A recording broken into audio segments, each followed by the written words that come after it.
नमस्कार दोस्तों, आप सभी का हमारे MDS न्यूज चैनल में स्वागत है। दोस्तों, आज हम बात करेंगे 18 अगस्त के सभी मुख्य समाचारों और तमाम बड़ी खबरों के बारे में। दोस्तों, अगर आप हमारे चैनल पर नए हैं तो प्लीज चैनल को सब्सक्राइब करके बेल आइकन को भी दबा दें, जिससे आप सभी तक सभी ताज़ा खबरें जल्द ही पहुंचा सके। तो आइए दोस्तों, बिना टाइम वेस्ट किए खबरों पर नजर डालें। चलिए बढ़ते हैं आज के पहले व महत्वपूर्ण अपडेट की ओर। Gold rate today. सोने में आज फिर दिखी गिरावट, जाने कहां पर पहुंचे हैं गोल्ड रेट। पिछले हफ्ते सोने के दाम में अच्छी खासी गिरावट देखी गई थी और आज नए हफ्ते की शुरुआत में भी सोने की कीमतों में कमी का दौर नहीं थमा है। आज के कारोबार में सोना हल्की कमजोरी के साथ खुला है और इस समय भी गिरावट देखी जा रही है। आज सोने का उच्चतम स्तर भी इसकी गिरावट की भरपाई नहीं कर पाया है। आज हफ्ते की ट्रेडिंग के पहले दिन सोना 76 रुपये की हल्की गिरावट के साथ 52,151 रुपये प्रति 10 ग्राम के स्तर पर खुला है, जो शुक्रवार को 52,227 रुपये के स्तर पर बंद हुआ था। इस समय MCX पर सोना थोड़ी तेजी के साथ कारोबार दिखा रहा है और इसका अक्टूबर वायदा 0.10% की मामूली तेजी के साथ 52,280 रुपये प्रति 10 ग्राम पर कारोबार कर रहा है। SBI की ओर से भी नए नियम जारी किए गए हैं। बदल गए हैं SBI ATM से पैसे निकालने के नियम, अब ऐसा करने पर लगेगा जुर्माना। भारतीय स्टेट बैंक SBI ने 1 जुलाई से अपने ATM निकासी नियमों ATM विथड्रॉल रूल्स में बदलाव किया है। अगर इन नियमों का पालन नहीं किया गया तो ग्राहकों पर जुर्माना लगेगा। भारतीय स्टेट बैंक SBI की आधिकारिक वेबसाइट sb.co.in पर उपलब्ध जानकारी के मुताबिक SBI मेट्रो शहरों में अपने नियमित बचत खाता धारकों को ATM से 1 महीने में 8 मुफ्त लेन देन करने की अनुमति देता है। मुफ्त ट्रांजैक्शन की लिमिट पार करने पर ग्राहकों से प्रत्येक लेन देन पर चार्ज लिया जाता है। SBI 1 महीने में अपने नियमित बचत खाता धारकों को 8 मुफ्त लेन देन की अनुमति देता है। इसी बीच भारत सुरक्षा बलों के लिए एक बहुत बुरी खबर सामने आई है। जम्मू कश्मीर बारामूला में सुरक्षा बलों पर आतंकी हमला, 2 CRPF के जवान और एक पुलिसकर्मी शहीद। जम्मू कश्मीर के बारामूला में सुरक्षा बलों पर किए गए आतंकी हमले में केंद्रीय रिजर्व सुरक्षा बल CRPF के 2 जवान और स्पेशल पुलिस ऑफिस SPO का एक पुलिसकर्मी शहीद हो गया है। करीरी इलाके में आतंकियों ने पेट्रोल पार्टी पर हमला किया, जिसमें जवान गंभीर रूप से घायल हो गए थे। सुरक्षा कर्मियों ने अस्पताल ले जाते वक्त रास्ते में दम तोड़ दिया। पुलिस के मुताबिक इलाके में आतंकियों को पकड़ने के लिए घेराबंदी की गई थी और तलाशी अभियान चलाया जा रहा था। कश्मीर में पिछले 4 दिनों में सुरक्षा बलों पर आतंकियों का यह दूसरा हमला है। किसान भाइयों के लिए बहुत ही अच्छी खबर। बड़ी खबर, इस राज्य में अब किसानों को मिलेगा बिना ब्याज के 3 लाख रुपये तक का लोन। किसानों को आत्मनिर्भर बनाने और 2022 तक उनकी आय दोगुनी करने के लिए बड़ा दांव चला है। बताया गया है कि अब सरकार 3 लाख रुपये तक का ब्याज मुक्त ऋण देने की योजना बनाई है, ताकि किसान ब्याज के बोझ तले न दबे। किसी राज्य में संभवतः यह ऐसी पहली स्कीम है। प्रदेश के कृषि एवं किसान कल्याण मंत्री JP दलाल ने बताया कि बैंकों द्वारा आमतौर पर फसल ऋण पर ब्याज दर 7% लिए जाने के बावजूद अन्नदाता को सरकार इसे 0% पर उपलब्ध करवाएगी। किसान फसली ऋण आढ़ती की बजाय बैंकों से सीधा ले, इसके लिए एक आपदा फंड की योजना तैयार करने पर विचार चल रहा है। दलाल ने कहा कि 7% ब्याज दर के फसली ऋण में 3% केंद्र सरकार तथा 4% मनोहर लाल सरकार वहन करेगी। इस तरह किसान को 0% पर ही फसल ऋण दिया जाएगा। कोरोना को लेकर भी एक बड़ा अपडेट सामने आया है। यूपी सरकार में मंत्री और पूर्व क्रिकेटर चेतन चौहान का निधन, कोरोना से थे संक्रमित। योगी सरकार के मंत्री और पूर्व क्रिकेटर चेतन चौहान का निधन हो गया है। कोरोना संक्रमित होने के चलते चेतन चौहान को मेदांता अस्पताल में भर्ती कराया गया था। इलाज के दौरान किडनी फेल हो जाने के बाद रविवार को उनका निधन हो गया। योगी सरकार में चेतन चौहान ऐसे दूसरे कैबिनेट मंत्री हैं जिनका कोरोना वायरस के चलते निधन हुआ है। गणेश चतुर्थी को लेकर भी गाइडलाइंस जारी कर दी गई है। हैदराबाद, घर पर ही करनी होगी गणेश चतुर्थी के मौके पर पूजा, मुहर्रम जुलूस पर भी पाबंदी। हैदराबाद प्रशासन ने इस साल गणेश चतुर्थी के मौके पर बड़ी संख्या में एकत्र होने और सामुदायिक स्तर पर पर्व मनाने पर प्रतिबंध लगाया है। साथ ही मुहर्रम के जुलूस और सार्वजनिक जगहों पर गणेश पंडाल बनाने को लेकर भी आदेश जारी किए गए हैं।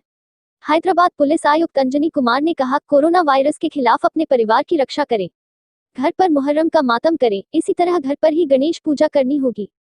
सरकार के निर्देशानुसार सार्वजनिक स्थानों पर कोई मूर्ति स्थापना या कार्यक्रम आयोजित नहीं किया जाएगा।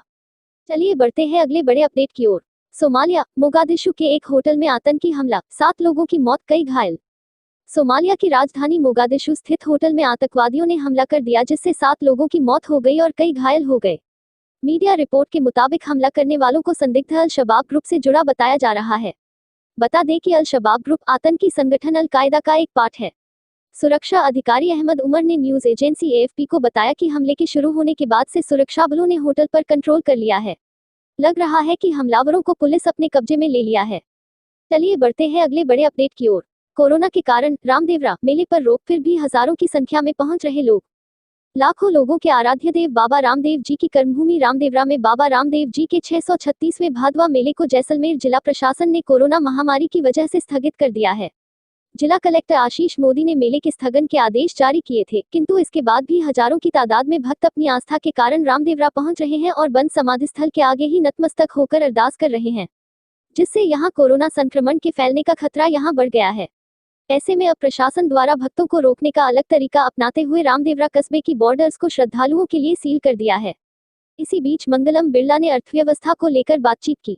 अर्थव्यवस्था पर सदी में एक बार आने वाले संकट जैसा है कोरोना, मंगलम बिरला।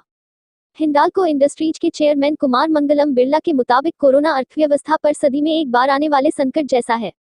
इसके चलते लगाए गए लॉकडाउन के कारण वित्त साल 2020-21 में वह बड़ी गिरावट आएगी। उन्होंने कहा, महामारी से खड़े हुए वित्तीय संकट के कारण सकल घरेलू उत्पाद जीडीपी का आकार व कम होगा। शेयरधारकों को लिखे लेटर में बिरला ने कहा, हिंदुस्तान में कोविड-19 ऐसे समय आया है जबकि वैश्विक अनिश्चितता तथा घरेलू वित्तीय प्रणाली पर दबाव की वजह से आर्थिक परिस्थितियां पहले से सुस्त थीं। वन नेशन वन स्टैंडर्ड को लेकर बड़ा अपडेट सामने आया है। अब वन नेशन वन स्टैंडर्ड को लागू करने की तैयारी अभी देश में 1 दर्जन मंत्रालय और विभाग तय करते हैं मानक। One nation one ration card के बाद अब सरकार वन नेशन वन स्टैंडर्ड को अमलीजामा पहनाने की तैयारी कर रही है। उपभोक्ता मंत्रालय का कहना है कि पूरे देश में वन नेशन वन स्टैंडर्ड को लागू किया जाएगा। इसके लिए सभी संबंधित मंत्रालयों से चर्चा चल रही है। केंद्रीय उपभोक्ता मंत्री रामविलास पासवान ने कहा कि वन नेशन वन स्टैंडर्ड पर चर्चा चल रही है। इस संबंध में जल्द ही भारतीय मानक ब्यूरो BIS के अधिकारियों के साथ बैठक करेंगे। दरअसल मंत्रालय ने वन नेशन वन स्टैंडर्ड के लिए एक टाइमलाइन भी तय की थी, पर कोरोना महामारी की वजह से उस पर अमल नहीं किया जा सका। मौसम को लेकर एक बड़ा अपडेट सामने आया है। देश के 6 राज्यों पर मंडराया भारी बारिश का खतरा, राजस्थान उत्तराखंड में रेड अलर्ट। नई दिल्ली। भारतीय मौसम विभाग ने अपने ताज़ा अपडेट में कहा है कि 18 और 19 अगस्त को राजस्थान, उत्तराखंड, गुजरात, महाराष्ट्र, गोवा समेत पूर्वोत्तर के कई राज्यों भारी से बहुत भारी बारिश की आशंका जताई है, इसलिए उसने यहां अलर्ट जारी किया है। आपको बता दें कि उत्तराखंड और गुजरात में पहले से ही रेड अलर्ट जारी है, तो वहीं उड़ीसा में ऑरेंज अलर्ट जारी किया गया है। चलिए बढ़ते हैं अगले अपडेट की ओर। भारतीय इलाके में आग घुसे 4 बोटों पर सवार पाकिस्तानी, BSF ने पीछा कर हरामी नाले से एक पकड़ा। पाकिस्तान की ओर से भारतीय इलाके में घुसने की हमेशा कोशिश होती रही है। यहां कच्छ से लगते इंटरनेशनल बॉर्डर को क्रॉस कर कुछ पाकिस्तानी कई नावों के जरिए हरामी नाला में घुस आए। वहां गश्ती कर रही बॉर्डर सिक्योरिटी फोर्स BSF की टीम की नजर उन पर पड़ी। BSF ने पाकिस्तानियों का पीछा किया। 4 नावों सहित पकड़ा गया मछुआरा, हालांकि वे वापस भागने लगे। उन्होंने दलदली इलाके का फायदा उठाया और पकड़ से बाहर हो गए। इसी बीच एक बड़ा अपडेट सामने आया है। एक छोटी सी गलती से दुनिया के इस बड़े बैंक के डूब गए 6,750 करोड़ रुपए। अब भारतीय ग्राहकों पर क्या होगा असर? सिटी बैंक कई बार अपने कर्मचारियों की गलती से उपभोक्ताओं के अकाउंट में बड़ी रकम ट्रांसफर करने के कारण सुर्खियों में रह चुका है। दिसंबर 2019 में बैंक ने गलती से अमेरिका के नॉर्थ टेक्सास की एक महिला के खाते में $3.7 करोड़ ट्रांसफर कर दिए थे। इस बार मामला किसी व्यक्तिगत उपभोक्ता के खाते में रकम के ट्रांसफर का नहीं है। इस बार किसी कर्मचारी की ये गलती, क्लेरिकल एरर, सिटी बैंक को $90 करोड़ की पड़ी है। भारतीय ग्राहकों पर इसके असर को लेकर विशेषज्ञों का कहना है कि इसका भारत में कोई असर नहीं होगा। इसी के साथ बढ़ते हैं अगली खबर की ओर। किसानों को ट्रैक्टर लेने के लिए पैसा देगी नीतीश सरकार, ऐसे करें आवेदन। बिहार में किसानों के लिए नीतीश सरकार कई तरह की योजना चलाती है, लेकिन सही जानकारी नहीं होने के कारण यहाँ के किसान इसका लाभ नहीं ले पाते हैं। आज इसी विषय में जानने की कोशिश करेंगे कि नीतीश सरकार ट्रैक्टर लेने के लिए किसानों को कितना पैसा देती है। तो आइए इसके बारे में जानते हैं विस्तार से। मिली जानकारी के मुताबिक कृषि यंत्रीकरण योजना के तहत कृषि यंत्रों पर नीतीश सरकार किसानों की सब्सिडी देती है। बिहार सरकार ने इस वर्ष से हार्वेस्टर भी किसानों को अनुदान पर देना प्रारंभ किया है।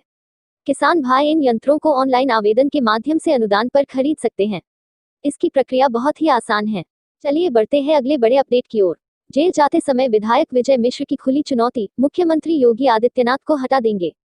मुख्यमंत्री योगी आदित्यनाथ के वह मुरीद थे, तारीफें करते नहीं थकते थे, माला जपते थे उनके नाम की, लेकिन अब जेल जाने की नौबत क्या आए, उनके सुर ही बदल गए।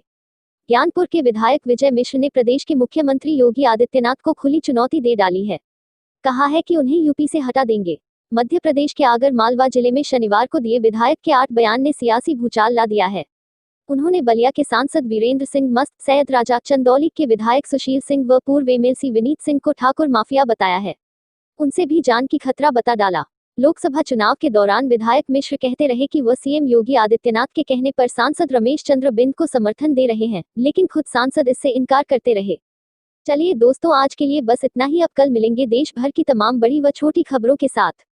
दोस्तों, अगर आप हमारे चैनल पर नए हैं तो प्लीज चैनल को सब्सक्राइब करके बेल आइकन को भी दबा दें और रोजाना ऐसी वीडियोस को लाइक कर शेयर करना ना भूलें। धन्यवाद।